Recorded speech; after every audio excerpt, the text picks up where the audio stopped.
নমস্কার। এসবিআই এ অ্যাকাউন্টে নেই এরকম মানুষ কিন্তু খুব কমই আছেন। যদিও আমি আমার জীবনের ফার্স্ট টাইম যখন অ্যাকাউন্ট ওপেন করেছিলাম সেটাও কিন্তু এসবিআই করেছিলাম।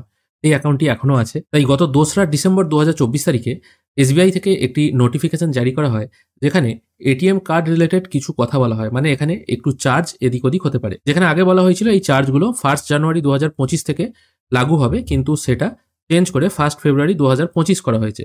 কি চার্জ এখানে চেঞ্জ হচ্ছে সেটা একবার দেখে নেওয়া যাক। প্রথমে চলে আসছি সেভিংস অ্যাকাউন্টের ক্ষেত্রে। সমস্ত রকমের সেভিংস অ্যাকাউন্টের ক্ষেত্রে এটা প্রযোজ্য। আর যদি আপনার কাছে সেভিংস অ্যাকাউন্টের এটিএম কার্ড থাকে, সেক্ষেত্রে এই নতুন নিয়মগুলি আপনার জেনে রাখা দরকার। দেখুন, এটা দুটো ফিগার করা হয়েছে।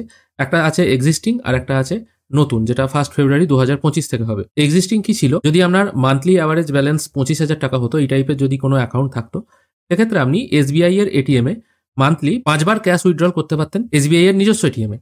কিন্তু অন্যান্য ব্যাংকের ক্ষেত্রে, মানে অন্যান্য ব্যাংকের এটিএম যদি আপনি ইউজ করতেন, সেটা যদি মেট্রো শহর হতো, মেট্রো শহর বলতে এখানে মেনশন করে দেওয়া আছে মুম্বাই, নিউ দিল্লি, চেন্নাই, কলকাতা, বেঙ্গালুরু, হায়দ্রাবাদ, এই শহরগুলো যদি হতো, সেক্ষেত্রে সেটা 3 বার ফ্রি হতো আদার্স এটিএমে মাসে আর কি। আর অন্যান্য জায়গায় সেটা 5 বার ফ্রি হতো। কিন্তু 1 ফেব্রুয়ারি ২০২৫ থেকে এই নিয়মটা চেঞ্জ হচ্ছে, যেখানে আপনি এসবিআই এর এটিএমে 10টা ফ্রি ট্রানজাকশন করতে পারবেন এবং অন্যান্য এটিএমে প্রথম 5টা ফ্রি ট্রানজাকশন করতে পারবেন। এটা জায়গায় 3টে ছিল মেট্রোতে, সেটা কিন্তু চেঞ্জ হয়ে যাচ্ছে। মেট্রো বা নন মেট্রো সব ক্ষেত্রেই কিন্তু এই 5টা ফ্রি ট্রানজাকশন করতে পারবেন। আর যে সমস্ত অ্যাকাউন্টের অ্যাভারেজ ব্যালেন্স মেনটেন্যান্স ছিল 25,০০০ থেকে 1 লাখের মধ্যে, বা বেশি টাকা মেনটেন্যান্স করা হতো, সেই সমস্ত অ্যাকাউন্টে কিন্তু আনলিমিটেড ট্রানজাকশনের ব্যাপার ছিল এটিএম থেকে। কিন্তু এখানেও কিন্তু সেই 10টা ট্রানজাকশনের আওতায় আনা হচ্ছে। মানে 10টার বেশি কিন্তু আপনি করতে পারবেন না। যদি করেন সেক্ষেত্রে আপনাকে চার্জ দিতে হবে। আগে ছিল আনলিমিটেড, এখন 10টা।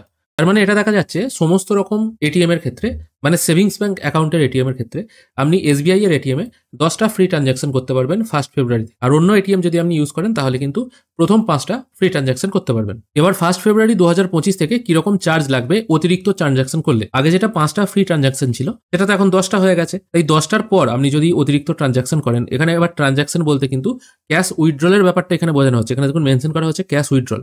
আগে লাগতো 10 টাকা প্লাস জিএসটি। এখন যদি আপনি, মানে 1 ফেব্রুয়ারির পর থেকে যদি আপনি 10 বারের বেশি ক্যাশ উইথড্রল করতে চান এসবিআই এর এটিএম থেকে, তাহলে কিন্তু 15 টাকা প্লাস জিএসটি চার্জ করা হবে। আদার ব্যাংকের এটিএম থেকে যদি আপনি 5 বারের বেশি ক্যাশ উইথড্রল করতে চান, সেক্ষেত্রে কিন্তু আপনার 21 টাকা প্লাস জিএসটি চার্জ করা হবে। আগে যেটা ছিল 20 টাকা, সেটা এখন বেড়ে 21 টাকা হয়েছে। আগে যেটা ছিল 10 টাকা, সেটা বেড়ে হয়েছে 15 টাকা করা হয়েছে। যদিও এখানে চার্জটা 15 টাকা বাড়ানো হয়েছে, তাও কিন্তু বলা যেতে পারে ফ্রি ট্রানজাকশনের সংখ্যাও কিন্তু 5টা থেকে বাড়িয়ে 10টা করা হয়েছে। আর কি বলা হচ্ছে? নন ক্যাশ ফিনান্সিয়াল ট্রানজাকশন। মানে ধরুন আপনি ব্যালেন্স এনকোয়ারি করলেন বা মিনি স্টেটমেন্ট বের করলেন, সেক্ষেত্রে তো আপনি উইথড্রল করছেন না। সেক্ষেত্রে আগেও যেমন ফ্রি ছিল, এখনও কিন্তু ফ্রি আছে। কিন্তু অন্যান্য ব্যাংকের ক্ষেত্রে সেটা কিন্তু 10 টাকা প্লাস জিএসটি চার্জ লাগবে। আগে যেমন 8 টাকা প্লাস জিএসটি লাগতো, এখন 10 টাকা প্লাস জিএসটি চার্জ লাগবে। আর এসবিআই এর কার্ডে দেখবেন, পার্টিকুলার এসবিআই এর কার্ডেই কিন্তু এই সিস্টেমটা আছে। ধরুন আপনার অ্যাকাউন্টে 2,000 টাকা আছে, আপনি ভুলবশত বা না জেনেই হয়তো উইথড্রল করতে চাইছেন 3,000 টাকা। যখন আপনি 3,000 টাকা উইথড্রল করতে চাইছেন, সেটা তো উইথড্রল হবে না, কারণ তো আপনার ক্যাশই নেই অত টাকা। 2,000 টাকা হয়তো আছে। সেক্ষেত্রে ইনসাফিসিয়েন্ট ব্যালেন্স চার্জ যেটা আছে, সেটা আগে যেমন 20 টাকা কাটতো, এখনও কিন্তু 20 টাকা কাটবে। এটার কিন্তু একই নিয়ম আছে। আর কারেন্ট অ্যাকাউন্টের ক্ষেত্রে, পার্সোনাল আর বিজনেস সেগমেন্টের যে কারেন্ট অ্যাকাউন্টগুলো হয়, সেগুলোর ক্ষেত্রে মোটামুটি চার্জ একই আছে। শুধুমাত্র ক্যাশ উইথড্রলের ক্ষেত্রে আদার্স ব্যাংক এটিএম ইউজ করলে 20 টাকা প্লাস জিএসটি চার্জ নিত। 1 ফেব্রুয়ারি ২০২৫ থেকে 21 টাকা প্লাস জিএসটি চার্জ নেওয়া হবে। আর নন ফিনান্সিয়ালের ক্ষেত্রে 8 টাকা থেকে বেড়ে ওঠা 10 টাকা হয়েছে। যাদের আপনাদের এসবিআই এর এটিএম কার্ড আছে, অবশ্যই এই রুলসটা জেনে রাখা দরকার। অনেকে হয়তো খুব লিমিটেড ইউজ করতেন এটিএম কার্ড, যদি বেশি হয়ে যায় চার্জ কেটে নেবে এই ভয়। এখন কিন্তু আপনারা 5টার জায়গায় 10টা ট্রানজাকশন করতে পারবেন, মানে ক্যাশ উইথড্রল ট্রানজাকশন করতে পারবেন। আশা করি আপনাদের আজকের এই ভিডিও ভালো লেগেছে। যদি ভালো লেগে থাকে অবশ্যই একটি লাইক করবেন। ভিডিও দেখার জন্য অসংখ্য ধন্যবাদ। ভালো থাকবেন।